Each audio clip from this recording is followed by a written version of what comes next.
Today we're going to have a look at what Microsoft is doing to quell the outcry of tackling e-waste in light of Windows 10 being end of life, and many of those computers cannot support the extreme requirements for Windows 11.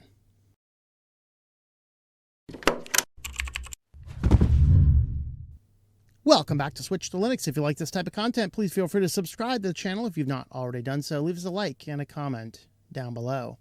And today we do want to talk a little bit about the end of Windows 10 is coming right on down the pipeline.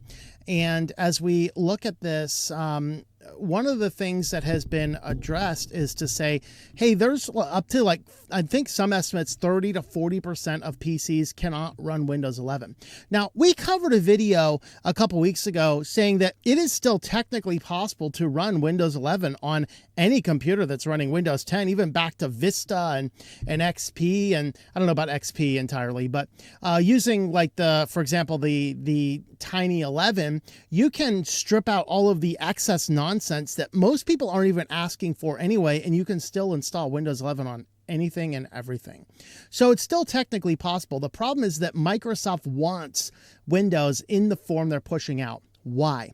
Well, in light of seeing all these things, I am starting to agree. Yes, it is to push their AI and to produce a stranglehold monopoly of built-in deep integrated AI that we cannot get away from.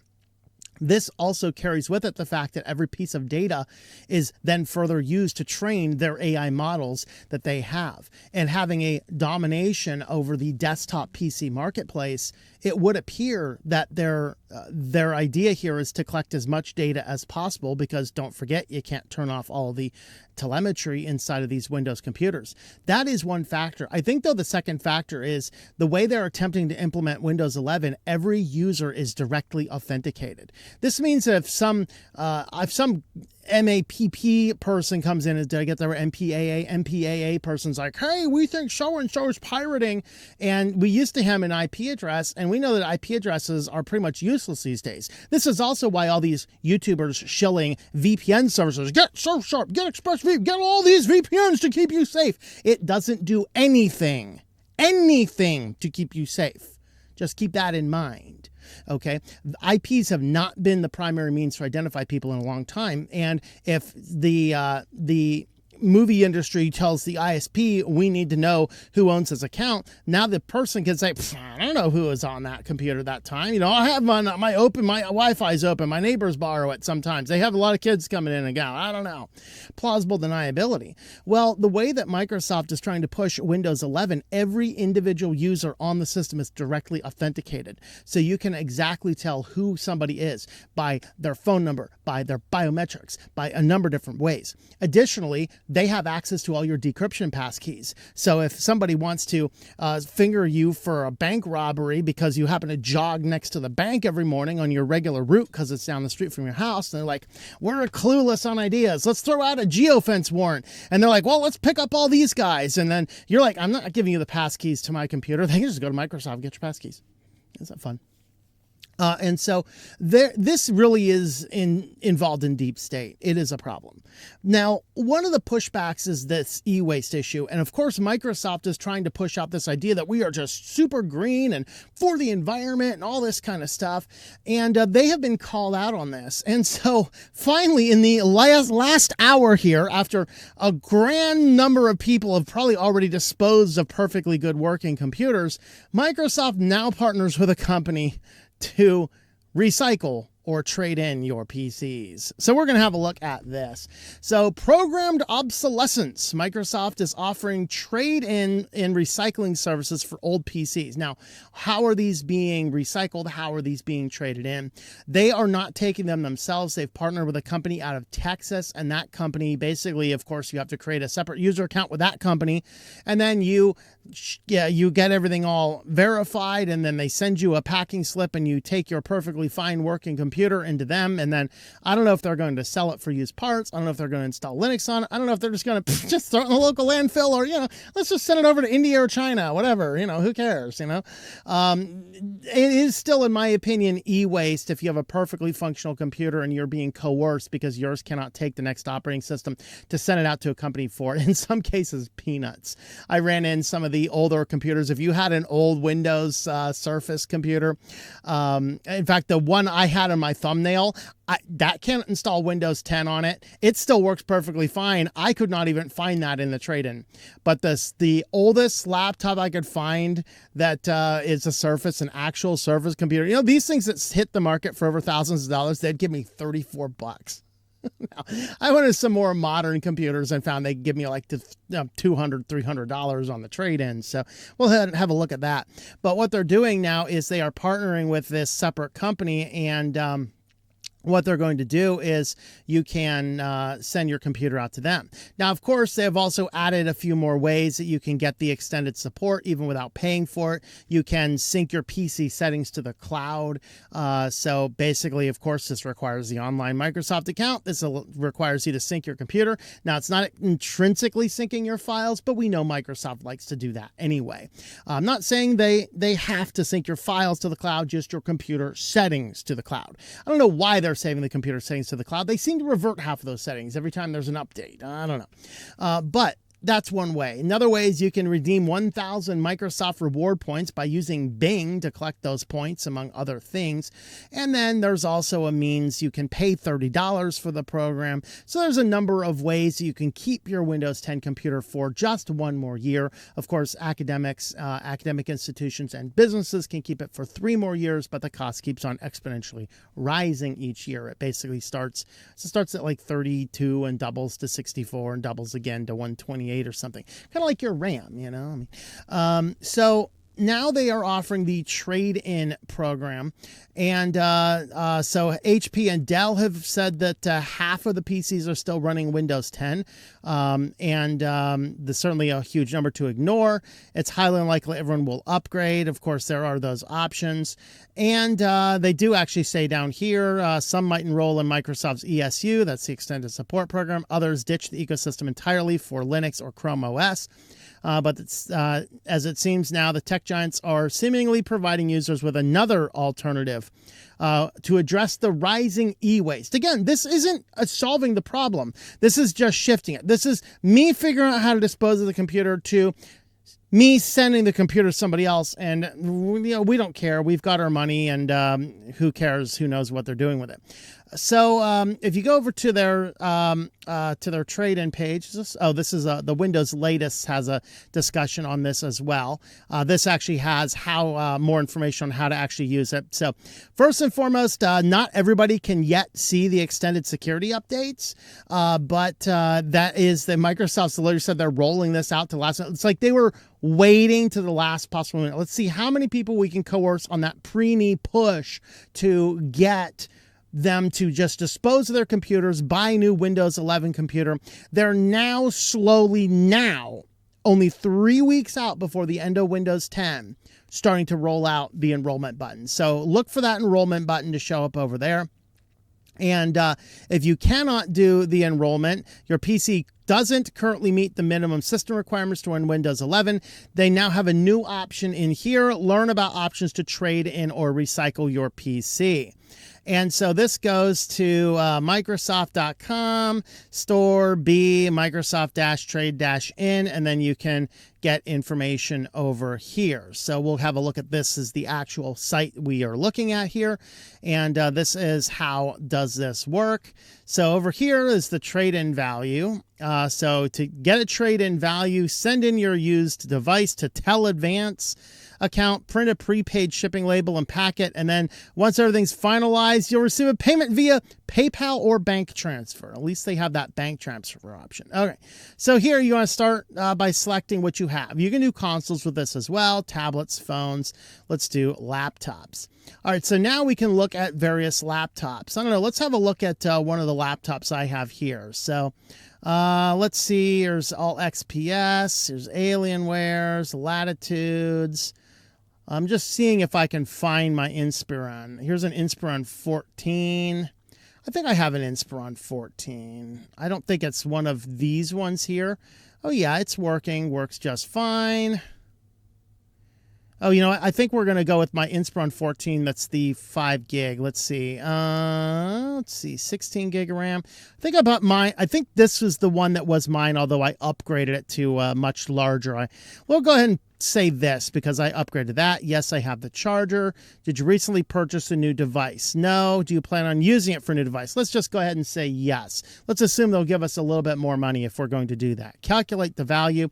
Hey, look, I can take my perfectly good working computer, which is my Edge Linux Mint computer. This is the one that I use this is my backup streaming computer. My backup video production computer works perfectly fine on Windows, and they'll offer me $90 for it. Wonderful.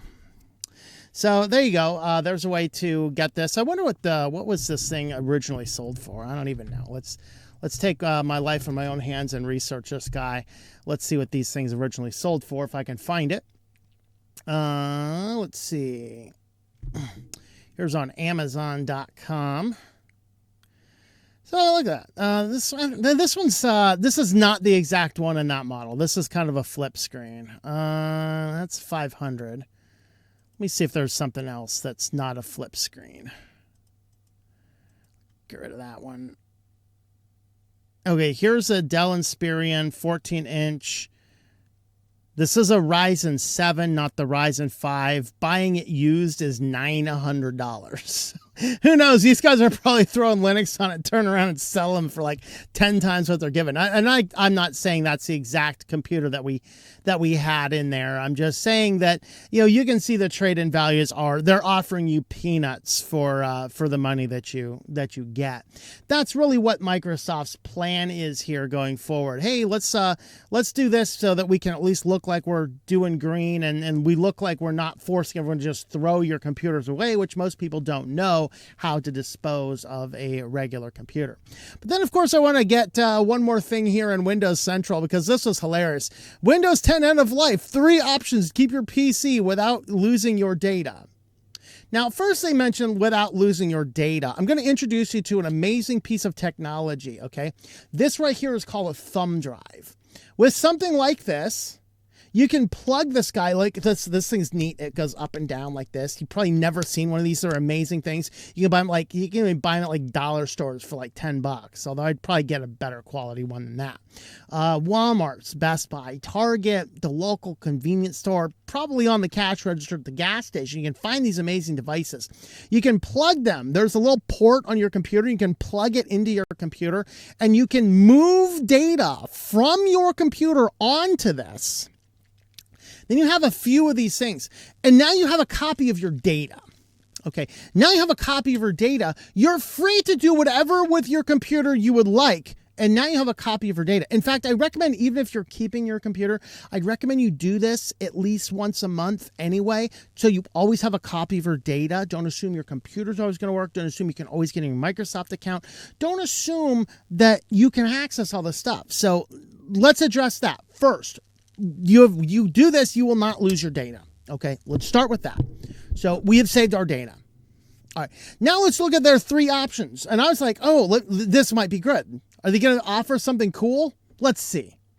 So number 1 is enroll in the extended security updates. Well, this just kicks the can down the road 1 year.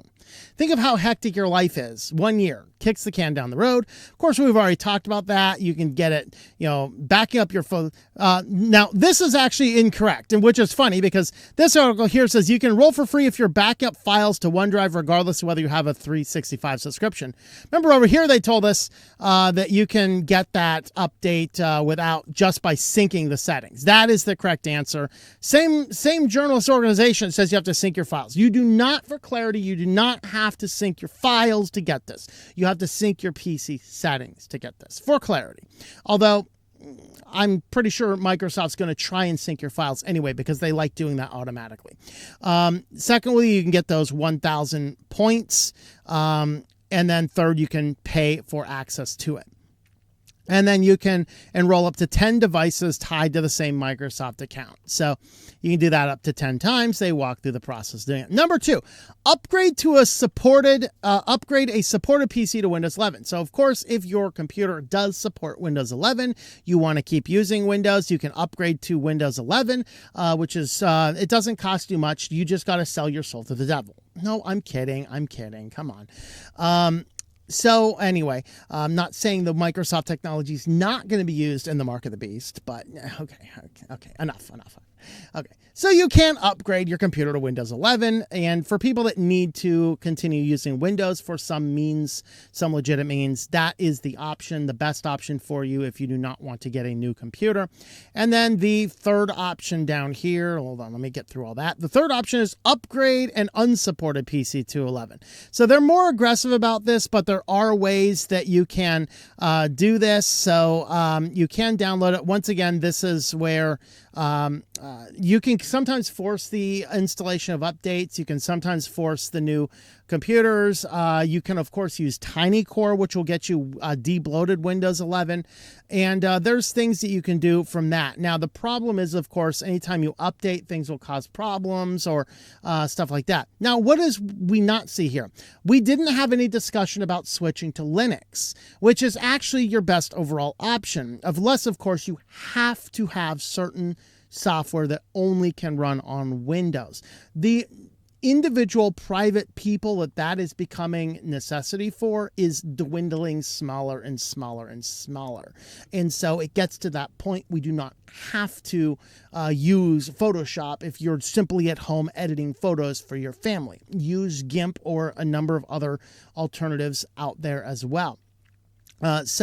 Obviously, if you're working as a graphic designer and your company forces you to use Photoshop, well, good luck. You're going to be stuck on either Windows or Mac.